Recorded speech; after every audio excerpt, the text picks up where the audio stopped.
Oi, eu sou a professora Isabela e hoje nós vamos iniciar a etapa 3 com o capítulo 1, que nós vamos ver ecologia, tá? O ambiente físico, a vida no meio ambiente, como que esses animais interagem com o ambiente, interagem entre si.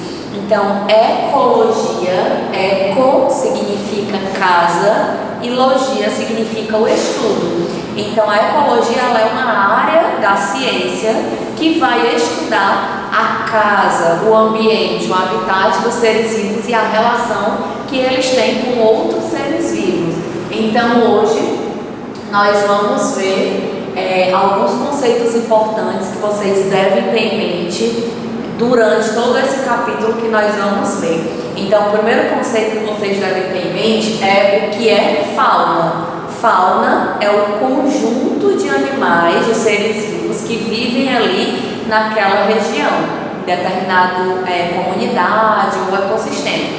Flora é o segundo conceito que vocês também têm que ter em mente, que é o conjunto de todas as plantas, de todos os seres vivos vegetais que vivem ali naquela comunidade, naquela região. E vocês devem ter em mente também o que são recursos naturais, que são todos os recursos necessários para a vida, o crescimento e o desenvolvimento dos seres vivos. Então, recursos naturais poderá ser a água, a luz, a luminosidade, tudo isso é considerado os recursos naturais necessários para os seres vivos. Nós vamos ver biosfera, que é o conjunto de todos os ecossistemas existentes no nosso planeta, que ele vai ser dividido de 3 camadas. Então, nós temos aqui a litosfera, a hidrosfera e a atmosfera. A atmosfera vai ser a camada da qual encontram-se gases, e a atmosfera ela vai ser dividida também em várias camadas. Nós temos a hidrosfera, que é a parte onde terá a água, e a litosfera, que é onde nós vamos encontrar as rochas. Então, todas essas camadas aqui, elas são classificadas como sendo as partes do planeta onde poderão existir vida, onde pode ser encontrado seres vivos. Existem condições que elas são de extrema importância para que os seres vivos eles possam crescer e se desenvolver. Então, alguns seres vivos eles não toleram determinadas variações, por exemplo, na temperatura, ou determinadas variações na questão do pH, ou da questão da luminosidade. Então, existem várias condições que serão características de acordo com o tipo de espécie dos animais.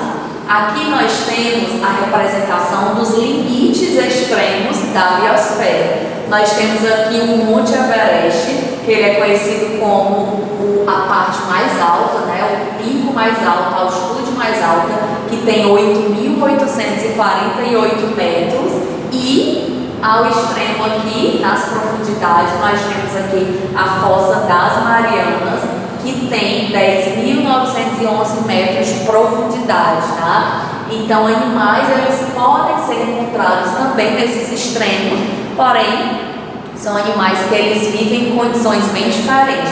Então, aqui na Fossa das Marianas, nós temos aí animais que conseguem suportar pressão, a pressão bem diferente do que a pressão que a gente encontra aqui a nível do mar. E também nós podemos observar aqui no monte do Himalaia, que também a pressão ela vai ser diferente. Então, à medida que nós vamos subindo a altitude, aumentando aqui, escalando aqui o monte do Himalaia, a pressão atmosférica ela vai diminuindo, a pressão, os gases eles vão diminuindo também, porque como eu falei, a atmosfera ela é formada por várias camadas de gases. Então, à medida que você sobe, esses gases eles vão diminuindo. Quando você vai entrando aqui na profundidade do oceano, à medida que você vai descendo, a pressão ela vai aumentando, tá? Então, tudo isso é percebido principalmente pelos nossos ouvidos, Aí nós temos aqui a organização da biosfera. No livro de vocês, tem a imagem somente aqui da organização da biosfera desde organismos. Porém, eu achei interessante vocês também terem em mente, conhecer e saber a organização do nos seres vivos até chegar em organismo. Então nós temos aqui os átomos, né, que é geralmente os elementos químicos que a gente encontra na tabela periódica. Então dentro dos seres vivos nós encontramos carbono, hidrogênio, oxigênio, nitrogênio, todos aqueles elementos, né, que tem na tabela periódica. Uma grande parte será encontrada também dentro dos seres vivos, formando quem? Moléculas. Então, quando esses átomos eles se ligam através de ligações químicas, eles irão formar molécula. Se eu pegar aqui 2 átomos de hidrogênio e 1 átomo de oxigênio, eu vou formar uma molécula que é uma molécula inorgânica, que é H2O, a água, né? Então, a água ela está aí até 70% formando as células dos seres vivos. Quando eu pego essas moléculas aqui, eu vou formar organelas, que são mitocôndrias, núcleo, cloroplastos, ribossomos. Várias organelas vão formar a célula, que é considerada a unidade básica de todos os seres vivos. Então, para ser classificado um ser vivo, precisa ter pelo menos uma célula. Quando eu pego várias células e reúno, eu vou formar um tecido. Então, os tecidos eles podem ser epiteliais, conjuntivos, cartilaginosos, de vários tipos. E quando eu pego os tecidos, eu vou formar o órgão. Quando eu pego vários órgãos diferentes, eu vou formar os sistemas reprodutor, respiratório, digestório, e todos os sistemas eles vão originar o organismo, que é o ser vivo. Quando eu pego vários organismos da mesma espécie que vive em determinada área, será classificado como sendo a população. Quando eu pego várias populações, eu vou formar a comunidade. Então, a comunidade, vocês têm que ter em mente que é formada por indivíduos de espécies diferentes. Já a população é formada por indivíduos de espécies iguais. Então, eu posso ter uma população de gato, uma população de cachorro, uma população de cavalo, de zebra. Quando eu pego essas várias populações e reúno em uma determinada área, aí eu vou formar uma comunidade. Quando eu pego várias comunidades, né, que vai envolver os seres vivos, e também quando eu envolvo fatores abióticos, que são fatores que não têm vida, mas que são importantes para o crescimento e desenvolvimento do ser vivo, eu vou formar um ecossistema. Então, o ecossistema vai ser o conjunto de fatores bióticos e abióticos que vivem em determinada área geográfica. E quando eu pego vários ecossistemas ou biomas, né, eu vou formar a biosfera, que é o conjunto de todos os ecossistemas, ou pode ser o conjunto, né, das camadas habitáveis do nosso planeta Terra, que é hidrosfera, atmosfera e litosfera.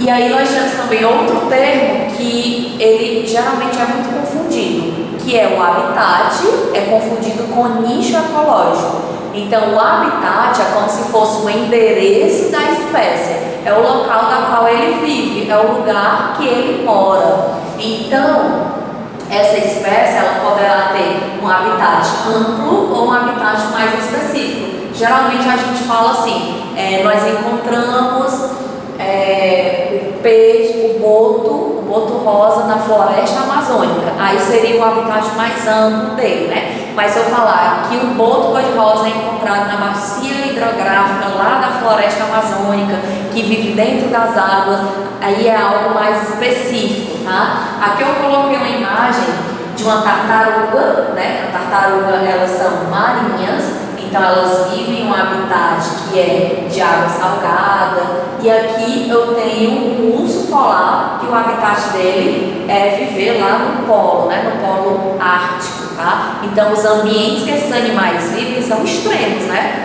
Tanto em relação à temperatura, como a incidência da luminosidade. Então, se eu pegar um urso polar e colocar ele vivendo no ambiente aqui da tartaruga marinha, provavelmente ele não conseguirá se adaptar. Por quê? Porque existem condições ambientais no ambiente dele que ele consegue sobreviver, né? Então, ele sobrevive a lugares com temperaturas muito baixas, porque o corpo do animal é adaptado para isso. Ele tem muitos pelos, ele tem uma camada de gordura muito, né, extensa, justamente para sobreviver ao frio, né, já que a gordura é um isolante térmico.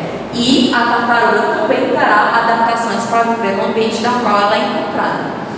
O nicho ecológico já será o quê? A profissão do animal. Então, o nicho ecológico vai ser o conjunto de todas as atividades que ele vai desempenhar dentro do habitat, dentro do local da qual ele é encontrado. Então, cada espécie possui um nicho ecológico diferente.